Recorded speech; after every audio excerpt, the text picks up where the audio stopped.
Number 7. The Farm. Once known as the Armed Forces Experimental Training Activity, Camp Peary is a sprawling 9,000-acre U.S. military reserve in York County, Virginia. It was originally used to train troops during World War II. Today, it's reportedly where Central Intelligence Agency recruits spend 6 months in what's been described as the most elite spy training program in the world. Known as the Farm, the facility is top secret. It's been closed off from the public since 1951, and let's just say security is tight. The only way for an average person to get an idea of what goes on inside is to talk to someone who's seen it for themselves. And finding a person willing to have that talk is difficult. Trainees learn all the 007-style skills you would imagine a CIA agent might need for their job, including shooting, intelligence gathering, lock-picking, driving a speedboat, how to flip a car, opening packages without detection, you name it, they'll teach it. The program also teaches recruits less conventional skills that might help them in their career, according to former CIA officer Amaryllis Fox, who told the Spying Game podcast that during her time living at the farm, she learned how to meditate, and she said it came in handy. The amount and type of training recruits receive depends on what their specialty will be once they become a full-fledged agent. For example, those who work at desks don't require much field training.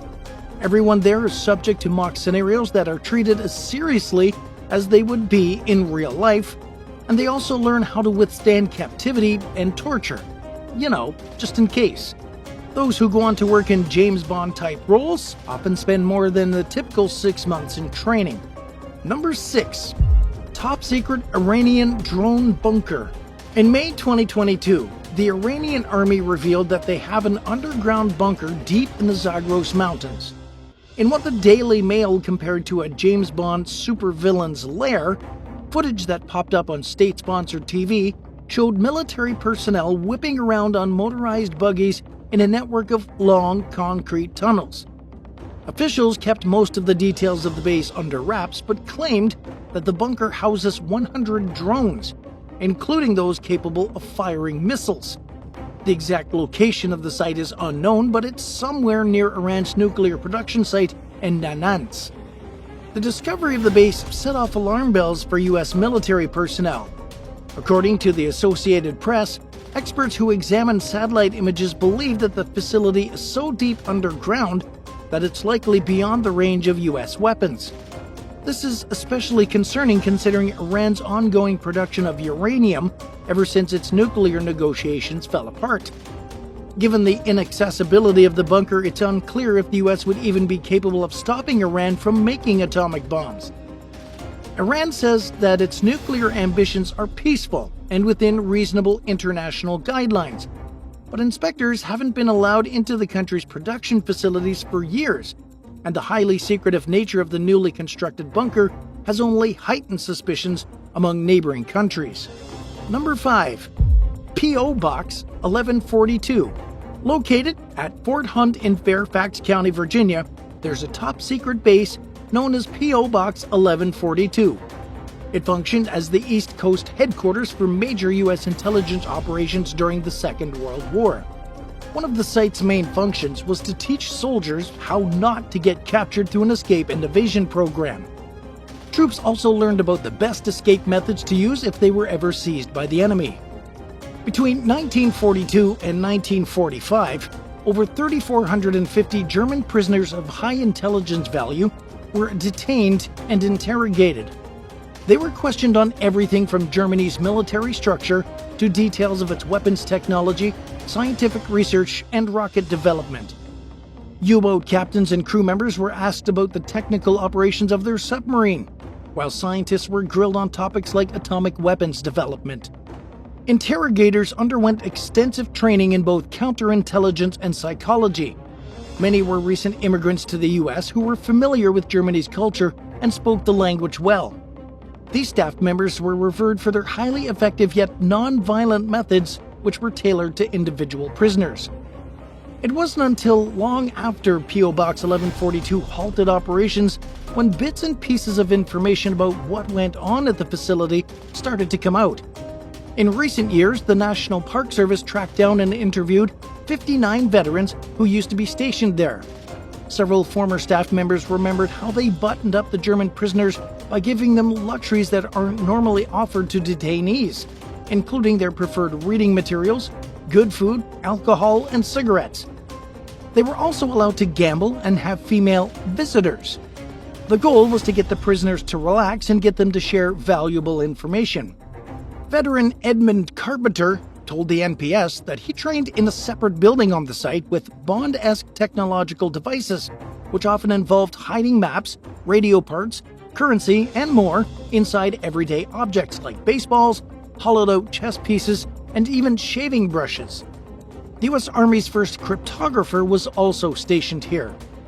P.O. Box 1142 officially closed down in 1946. Former staff members started giving up its secrets during the 1990s, and the details continue to trickle out little by little even today. Are you surprised that there's so many secret military bases? What do you think? Let us know in the comments down below, and be sure to subscribe to the channel while you're at it. Number 4. China's villain-style deep-sea plans. In June of 2016, news reports claimed that China had plans in motion to build a huge Bond villain-style military base 10,000 feet under the waves in the South China Sea. According to some reports, plans for the deepwater structure had been in the works for some time. Its designated purpose was listed as searching for minerals on the seafloor. When news of the planned base broke out, Beijing demonstrated an effort to speed things along. In its 5-year economic plan released back in 2016, China listed the underwater base as its second top priority out of a list of 100 science and technology goals. Its eagerness to get moving on the project led to concerns that the base wasn't just for mining, but that it would have military purposes. The South China Sea is home to some of the world's most bitter territorial disputes, with at least 6 countries making claims to the waters. In the meantime, China has quietly sped up the build of its military productions in recent years, which is another reason why many doubted its plans to use the base strictly for mining. Installing an underwater structure nearly 2 miles beneath the surface would be extremely expensive, easily costing billions. It would also be very complicated. Naturally, the question on everyone's mind was how those tasked with carrying out the project plan to actually get it done. In keeping with the country's secretive ways when it comes to most things related to the military, officials refused to release details on how they foresaw their vision becoming reality. Brian Clark, a retired submarine officer and a fellow at the Washington Strategic and Budgetary Assessments, told Bloomberg that China's ambition to establish a deep-sea base is possible in theory, but nobody has ever attempted to install a long-term station at such an extreme depth. He said that the biggest challenge would be figuring out how to operate it for months at a time. In the years since the plan was actually announced, China has continued to quietly expand its submarine activities and build more bases. As of July 2022, the deep-sea station is still in the works, and steps are actively being taken to build a fully functional station along the sea's bottom. Number 3. National Security Agency Headquarters. Tucked behind a pair of noticeable and distracting mirrored buildings in Fort Meade, Maryland, the National Security Agency is headquartered in a drab 9-story structure that resembles an apartment complex. It's dwarfed by the buildings next to it, which are also part of the NSA campus, and the cluster of buildings is surrounded by a massive parking lot full of hundreds of cars. The structure was built back in 1963, while the other 2, which are reportedly clad in copper to block electromagnetic signals, were completed in 1986. It's believed that the campus has about 10 acres, and while it's clear based on the number of cars parked outside that there are a lot of people inside, nobody knows what's happening in there. If you're interested in finding out, though, now would probably be a good time to look into a career for the NSA or the Department of Defense. According to Wired, these agencies have grown so rapidly in recent years that as of 2013, they were outgrowing the complex at Fort Meade. A decade later in 2023, the NSA embarked on what was described as an unprecedented hiring effort. So if you think working in intelligence might be your calling, opportunities are apparently at an all-time high. Nothing is stopping you. Number 2, Camp Stanley. About 20 miles outside of San Antonio, Texas, there's a U.S. Army ammunition depot called the Camp Stanley Storage Activity.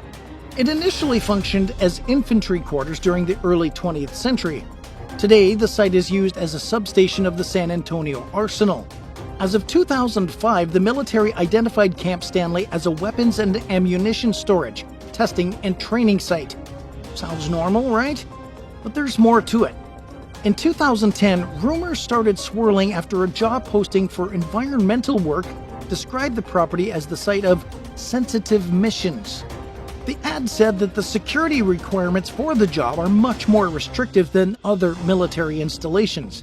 The next year, news stories reported an alleged Central Intelligence Agency presence at Camp Stanley.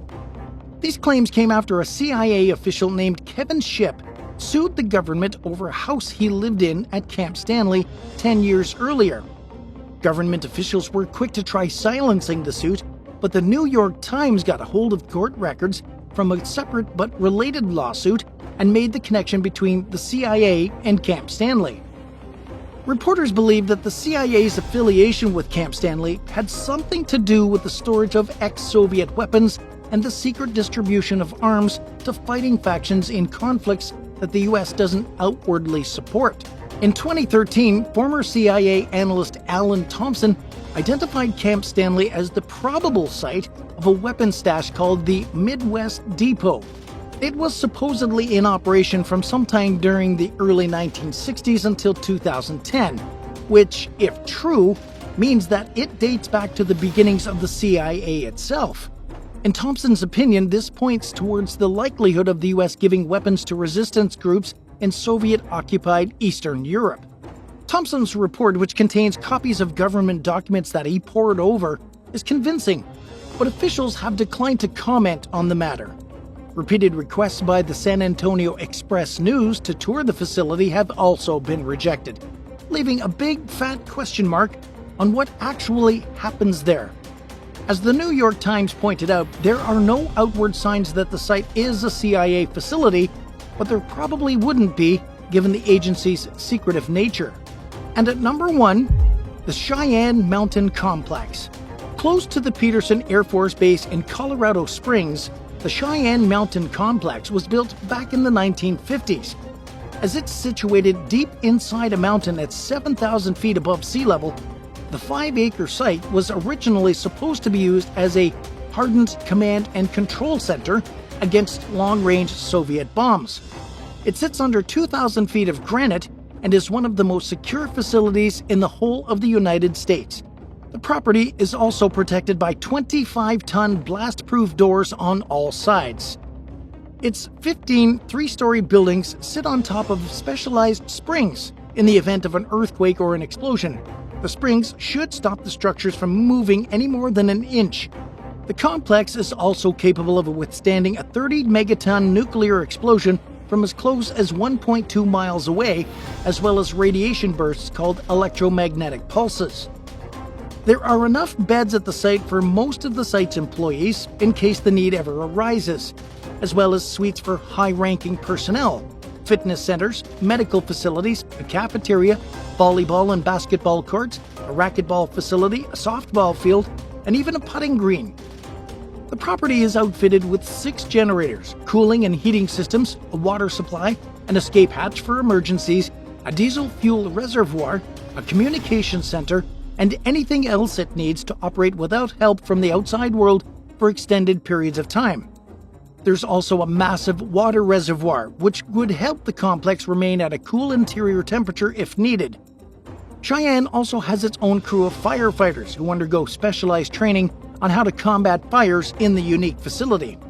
Simply put, there's few safer places on U.S. soil, but hopefully this heightened level of emergency preparedness will never be needed. Today, the site operates for various government agencies, including the Space Force and the Defense Intelligence Agency. It functions as a protector of American and Canadian airspace and houses air operations, weather support, national warning, space control, and combined intelligence watch centers. Number 3. The Filthy 13. A good chunk of people have probably heard of the 1967 movie The Dirty Dozen, but not many of them know that the film was based on a real United States demolition squad called the Filthy 13. The Filthy 13 consisted of 13 men who were assigned to the 506th Parachute Infantry Regiment of the 101st Airborne Division during World War II. The group got their token name when they were stationed over in England for training. The men were literally filthy. Many of them refused to wash or change their uniforms and only bathed about once a week. But this was also heavily mirrored in their attitudes. Far from being model soldiers, they didn't see the point in some military practices, like saluting and the discipline expected of other squads. After all, when they were risking their lives out on the battlefield, none of that mattered.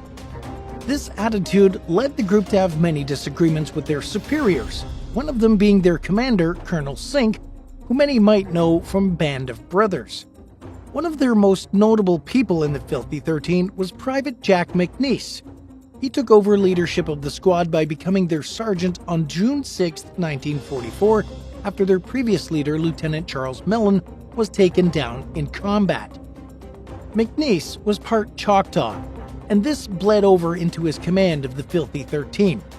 They would often paint their faces in war paint, taking pigment to do so from the pots being used to paint planes for the D-Day landings. McNeice himself also had a mohawk, claiming that the hairstyle helped prevent head lice. The first real test of combat the Filthy 13 saw was on the D-Day landings, otherwise known as Operation Overlord. In the early hours of the attack, McNeice and the rest of his squad were ordered to parachute down into enemy territory, take out 2 bridges, and then secure another in Carrington to stop the German forces from calling in any reinforcements. On the way to their objective, their plane came under fire, leading it to land 8 miles out from its initial target. As a result, McNeice, who was in control of the operation, was unable to find any of his team members once he safely landed. This didn't seem to faze him. Instead, he started making his way to the objective site on his own, picking up soldiers along the way to help him, effectively making a brand new squad. With this team, they managed to carry out the mission, securing the bridges and hampering the German response to the D-Day landings. The next major mission the Filthy 13 were involved in was Operation Market Garden. Taking place between September 17th to the 25th, 1944, countless paratroopers were sent into the Nazi-occupied Netherlands to secure an invasion route for Allied forces to break through and increase movement from the Belgian border to Nijmegen, Holland via Eindhoven. The Filthy 13, as part of the 101st Division, was part of the market side of things. The airborne assault and the garden stage of the operation was carried out mainly by British ground troops who advanced and linked up with the paratroopers. Many see Operation Market Garden as a bridge too far and one of the biggest setbacks for the Allies during this stage of the war. But the operation was partially successful, and it was all thanks to the efforts of the Filthy 13. The aim of the airborne troops was to capture bridges from the Belgian border to the city of Arnhem, and to capture the city of Eindhoven. The 506th, 501st, and 502nd Regiments were expected to do this within 6 days. But they surpassed all expectations, completing all of their objectives within just 36 hours. The Filthy 13, despite their dislike of authority, were also proving their worth. As a result, they were tasked by the regimental commander to guard 3 crucial bridges on the Eindhoven Canal, proving the trust people had in them to do their job, and they did just that. 3 months later, in December of 1944, Jack McNeice was asked to volunteer for the Parachute Pathfinding Service. The fact that this was a volunteer position said a lot about what you should know about the role. Pathfinder teams were built of 10 men, and 8 of them were expected to die on the mission. The remaining 2 were expected to finish the assigned job. Since it was so dangerous, men were never forced to take the job, since for 80% of them, it was a death sentence. Despite this, McNeice agreed, and amazingly, when the rest of the Filthy 13 saw him packing up his bags, they also followed suit and decided to volunteer. In Shawgrove, England, all the dedicated volunteers who served as Pathfinders were assigned to the 9th Troop Carrier Command Pathfinders. Upon their arrival, McNeice reported to Captain Frank Brown, who was in charge. Recognizing McNeice's valuable experience in combat since the Normandy invasion and his 2 prior jumps, Captain Brown decided to appoint him as the first sergeant. This decision was made with confidence in McNeice's ability to lead and train the Pathfinders for upcoming missions. Together, they aimed to make sure the team was prepared to tackle any future assignments that lay ahead of them. On December 23, 1944, McNeice was told to get his 10 men ready for the deployment. The 101st Division was cut off in Bastogne and was in dire need of ammunition, food, and medicine supplies. They were set to jump that same afternoon. McNeice suggested to his captain that they should send 2 Pathfinder units out to Bastogne. This was because he believed that even if one aircraft was shot down, the other could carry out the goal successfully. McNeice's request was granted, and he ended up in the lead plane for the operation. He used orange smoke to tell the second aircraft when to deploy once they landed and made sure it was safe. This ensured that all 20 men landed in the same spot to carry out their mission. McNeice was commanding 20 men, of which, based on the current death ratio for Pathfinders, 16 of them were actually supposed to die. Not only did they carry out their mission successfully, but only 1 man passed away. Jack McNeice defied all of the odds when it came to pathfinding missions. Thanks to his and his men's efforts, over the next 5 days, Allied forces were able to drop 600 plane loads of food, gas, medical supplies, and ammunition into the Bastogne area. Although their methods were unusual, the Filthy 13 played an instrumental role in World War II, showing that even the stinkiest soldiers could be true heroes. Which of the remarkable feats carried out by the Filthy 13 impressed you the most? Let us know in the comments below, and don't forget to hit the subscribe button while you're at it. Number 2. Desmond Doss. Desmond Doss grew up in Lynchburg, Virginia. He was a devout Seventh-day Adventist and held strong pacifist beliefs. This meant he was against most violence and chose not to carry weapons on him. When World War II came around, despite having the opportunity to be exempt from the draft thanks to his job in the defense industry, he declined the chance to defer. Doss wanted to contribute to his country like other young men, so he decided to join the Army Medical Corps as a non-combatant. But his conscientious objector status created many challenges for him during boot camp, which was an extremely tough experience. His refusal to perform duties on the Saturday Sabbath, as well as his overall beliefs, made him an easy target for threats and harassment. Some of the other recruits sometimes threw shoes at him while he was praying, and they even tried to have him transferred out of their unit. But all of their attempts failed, and Doss made it into the 307th Infantry, 77th Infantry Division. The biggest test for Desmond Doss came during April 1944, when the 26-year-old and his battalion were sent to help in a battle near Uraso-Mura, Okinawa, which was one of the biggest campaigns in the latter stages of the entire Pacific Theater. The job given to Doss's battalion was to scale a 400-foot-high jagged cliff face named Hacksaw Ridge using cargo nets in order to get high onto a plateau. But dotted along the cliff face, hiding in small caves and waiting at the top strategically, were thousands of heavily armed Japanese soldiers lying in wait to ambush the American forces. A week into the campaign, Doss was the only medic available that could advance with a group of soldiers that were coming near the plateau. But this took place on a Saturday, which was the Sabbath for Doss, when he made a point never to work thanks to his religious beliefs. But this time, he still agreed to go. As the battalion tried to climb the practically vertical cliff face, heavy fire rained down on them from above with machine guns, artillery, and more. The men had to retreat back after suffering many losses. Every soldier who was able to retreat did so quickly. leaving just one man up on the plateau among the wounded and dying, Desmond Doss. One by one, he treated the injured, often right in front of enemy troops. He would then lower them down to safety on slings that propelled them back down the cliffside. As every man was sent down by Doss, he prayed in his heart, saying, "Dear God, just let me get one more man. Get just one more man." And Doss certainly did. By the end of the night, he had personally saved 75 people. Some of the 75 had even been those that relentlessly tormented and bullied him back in boot camp, but Doss still saved them all the same. Days later, the American Army made another advance up Hacksaw Ridge. Doss braved a shower of grenades with his fellow soldiers from the mouth of a cave. Many of the men were injured, including Doss himself, who suffered severe injuries to his leg. Despite this, he treated the wounds of his comrades, making 4 trips to pull them to safety. Before tending to himself, Doss waited 5 hours before he was finally rescued. The men carrying Doss back from this attack ended up having to take cover from enemy tanks.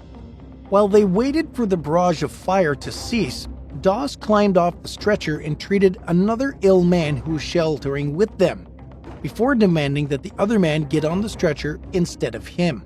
Doss then continued the rest of the journey on foot with a badly injured leg. This made him an easy target, and a sniper managed to shoot Doss in the arm. The impact of the bullet shattered his bones. With one arm remaining, he managed to make a splint using a rifle stock and was able to crawl his way to a medical station for treatment.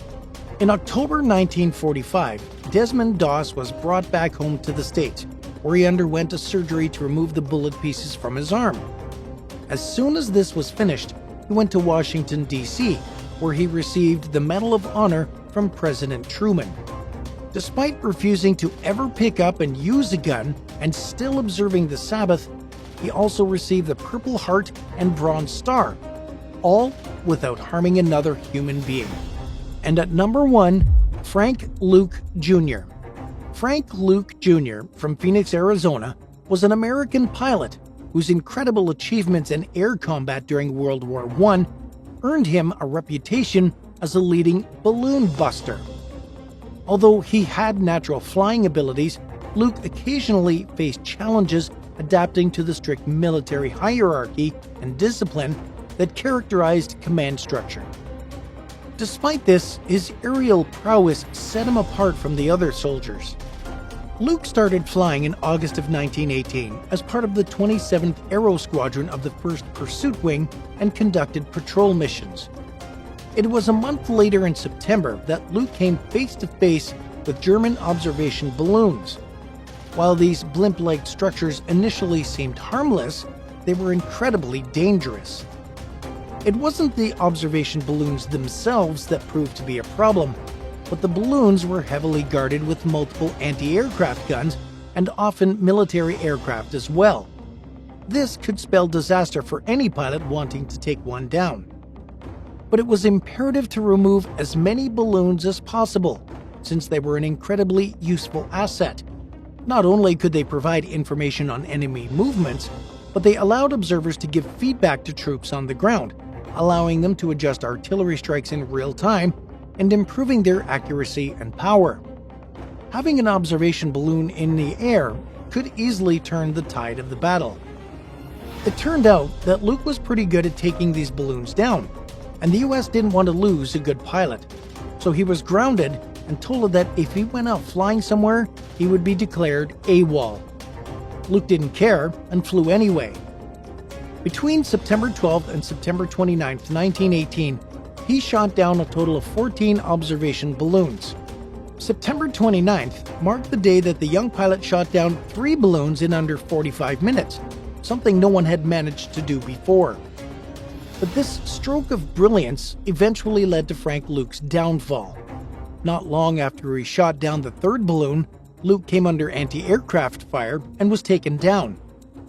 At the time of his death, he'd racked up 19 confirmed aerial victories, including both balloons and enemy aircraft. This made him one of the top US aces during World War I. Luke's remarkable deeds earned him the prestigious Distinguished Flying Cross 2 times. Not only that, his extraordinary contributions were recognized even after his death, when he was bestowed with the Medal of Honor. This notable recognition made Luke the first pilot from the US to receive such an honor during World War I. Not bad for a man who should have been court-martialed. Hey there, history buffs! Today, we're unraveling the fascinating story of a secret operation that remained hidden in the shadows for decades. Our story takes place during the height of the Cold War, an era characterized by intense competition between 2 superpowers, the United States and the Soviet Union. As these giants clashed in the shadows, covert operations and intelligence gathering became extremely important. Then came the Lockheed SR-71 Blackbird, which was an extraordinary achievement in aerospace engineering. Developed as a highly classified black project, it was shrouded in secrecy during its creation in the 1960s by Lockheed and its renowned Skunk Works division. This advanced long-range aircraft could cruise at speeds exceeding Mach 3, making it nearly untouchable by adversaries. Secrecy was of the utmost importance for the Blackbird, as it was designed for strategic reconnaissance, gathering critical intelligence in the most sensitive areas. Its innovative design and cutting-edge technology were a testament to the lengths taken to protect national security. The Blackbird also maintained an unparalleled advantage in the world of intelligence gathering in a period of intense ideological and political rivalry between the US and the Soviet Union. Cold War espionage wasn't simply about gathering information. It was a high-stakes game where the fate of nations hung in the balance. Intelligence agencies like the CIA and the KGB engaged in a relentless battle to uncover classified information, monitor military activities, and gain an advantage in the global chessboard of power. But the consequences of failure were critical. The wrong piece of information, a misinterpreted message, or a leak could lead to catastrophic repercussions, escalating tensions, or even sparking a nuclear conflict. Advanced surveillance techniques, interception of communications, and aerial reconnaissance were all essential tools in gathering critical intelligence. These methods, however, required a delicate balance, extracting information without alerting the enemy, and maintaining the cover of secrecy while delivering timely and accurate insights. The intelligence community developed groundbreaking technologies, such as spy satellites and encrypted communication systems, to stay one step ahead in the cat-mouse game of espionage. The cloak and dagger world of Cold War reconnaissance was an intricate dance of secrets and counter-secrets, where the ability to protect information and exploit vulnerabilities determined success or failure. Blackbird is a name that still conjures up images of stealth, speed, and the unknown. But why was Blackbird so innovative? Well, get ready for a fascinating journey into the heart of intelligence gathering and special operations. But first, we want to hear from our viewers. Let us know what kind of videos you'd like to see us post in the future down in the comments below. And if you're new here, be sure to subscribe for more incredible videos about military history. At its core, the Blackbird reconnaissance aircraft was a breakthrough in intelligence gathering. Imagine the power of having eyes in the sky, capturing high-resolution images of enemy territory and monitoring their activities from afar. Blackbird provided that crucial advantage. The data gathered by Blackbird was then meticulously analyzed by intelligence experts. The process involved identifying strategic military installations, mapping out enemy infrastructure, and assessing potential threats to national security. It's truly amazing how intelligence professionals could turn a single photograph or intercepted message into a wealth of actionable information. These insights could shape military strategies and influence political decisions. Picture this. It's the early 1960s, and Lockheed's super-secret Skunk Works facility in Burbank, California is teeming with activity. Deep within those walls, engineers and technicians are hard at work developing one of the most groundbreaking aircraft of all time, the SR-71 Blackbird. They took the existing Lockheed A-12 reconnaissance aircraft and turned it into a beast of a plane that could fly at speeds exceeding Mach 3, which was truly remarkable for the technology of the period. The cutting-edge nature of the technology used for the Blackbird construction meant that this was a classified program that was carefully hidden from prying eyes. Just imagine the importance of intelligence gathering, surveillance, and support for special operations during a time when information was power. Every piece of data had the potential to alter the course of history, and the SR-71 Blackbird aircraft was able to deliver that information. It was truly groundbreaking and innovative. But let's take a closer look at what made this iconic aircraft so remarkable. The SR-71 Blackbird was designed to achieve astonishing speeds. It could reach a top speed of over Mach 3, 2,302 miles per hour or 3,705 kilometers per hour, which is more than 3 times the speed of sound. This made it the fastest manned aircraft ever built. Its speed also allowed it to rapidly traverse vast distances, reducing the time required to gather critical intelligence. The Blackbird's sleek and streamlined design contributed to its incredible speed.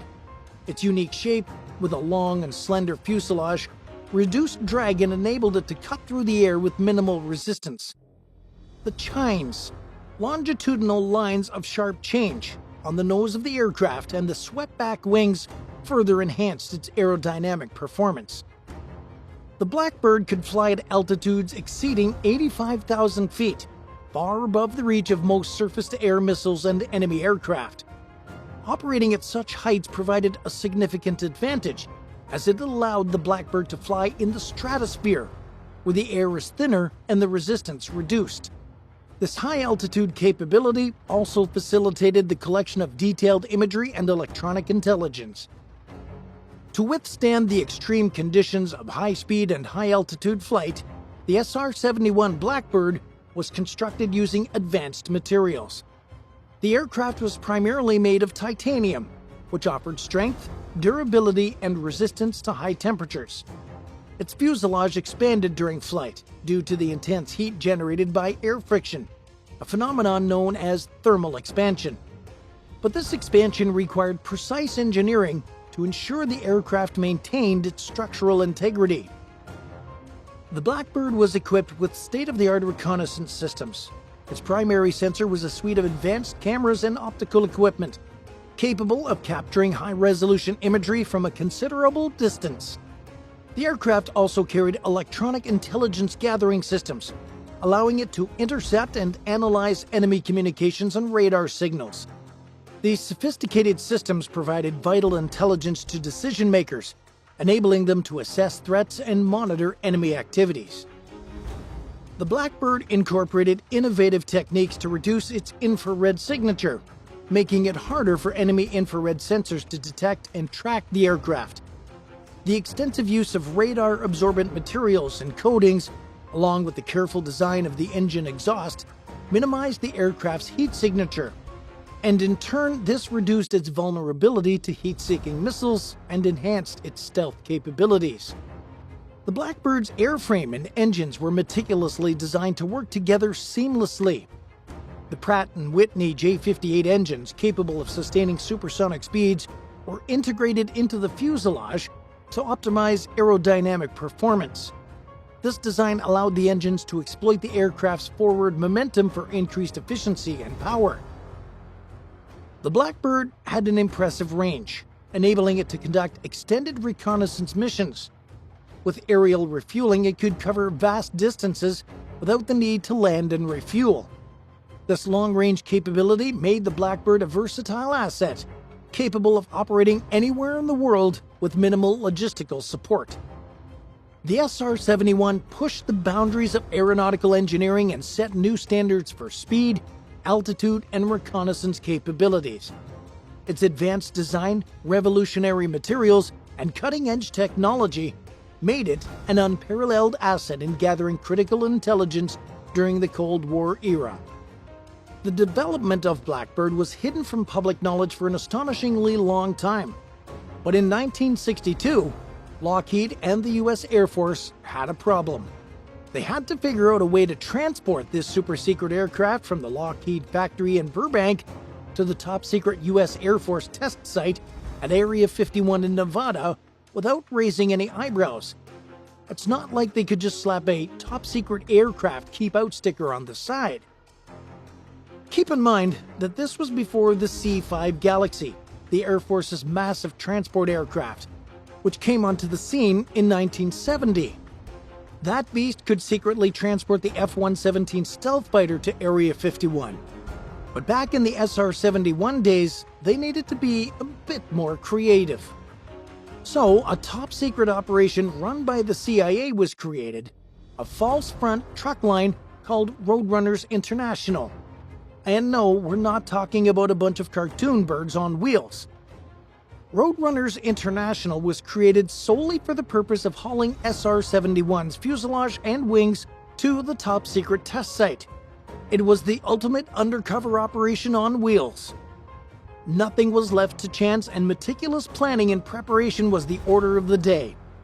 To ensure the smooth transportation of the Blackbird, a pickup truck was specially outfitted with extended poles that matched the width and the height of the main transport carriage trailer.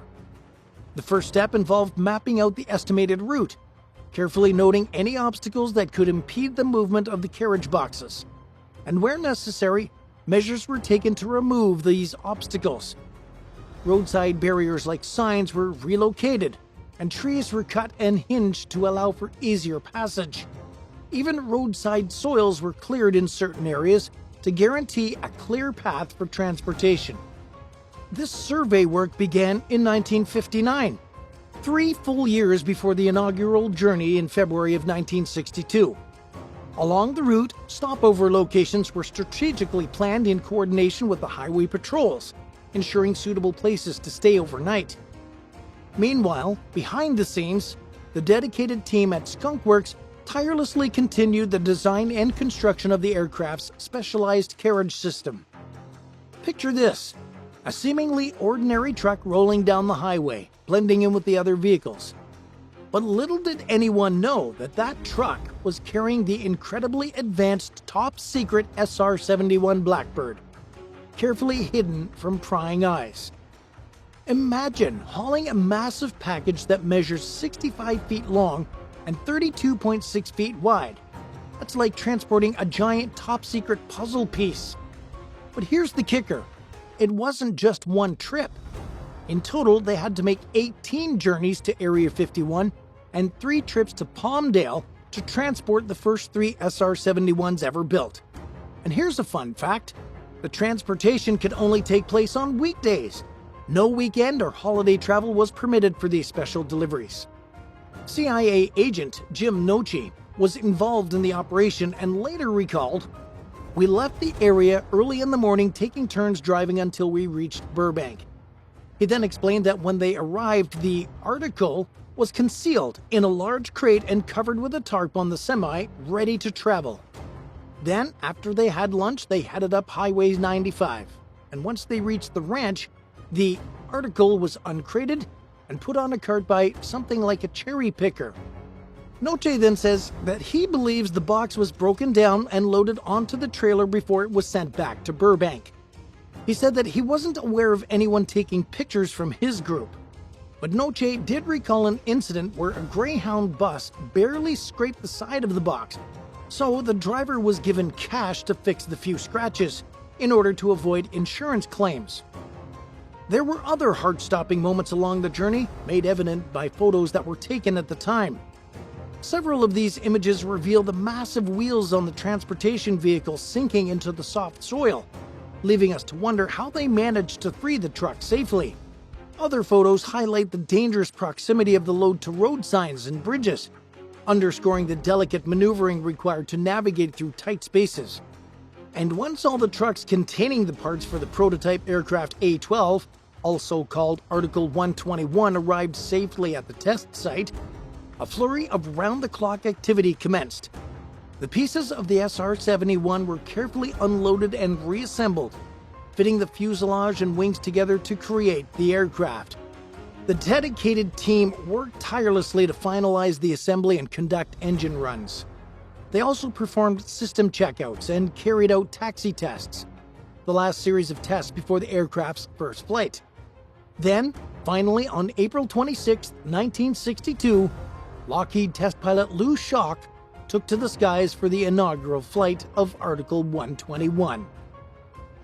This iconic aircraft would go on to complete an impressive 322 flights before retiring to storage at Lockheed Site 2 in Palmdale, California. And today, Article 121 stands proudly on display at the renowned Blackbird Air Park in Palmdale, marking the birth of an extraordinary lineage of Blackbirds that would forever leave their mark in aviation history. The official retirement of the Blackbird fleet took place in 1990, as challenging geopolitical landscapes and advancements in technology rendered the aircraft's capabilities less relevant.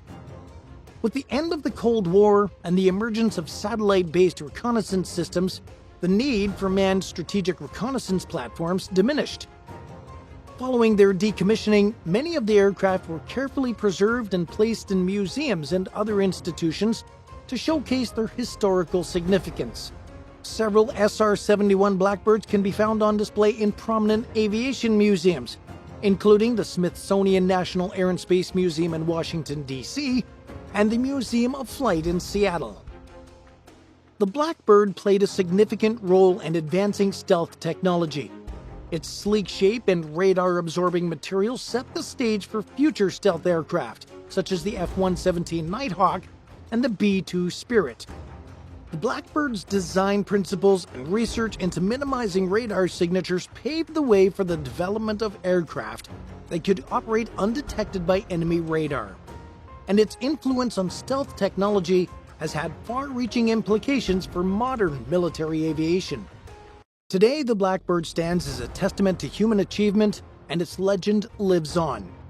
The aircraft continues to captivate both aviation enthusiasts and the general public, and serves as a reminder of the heights that can be reached through determination, innovation, and a relentless pursuit of excellence.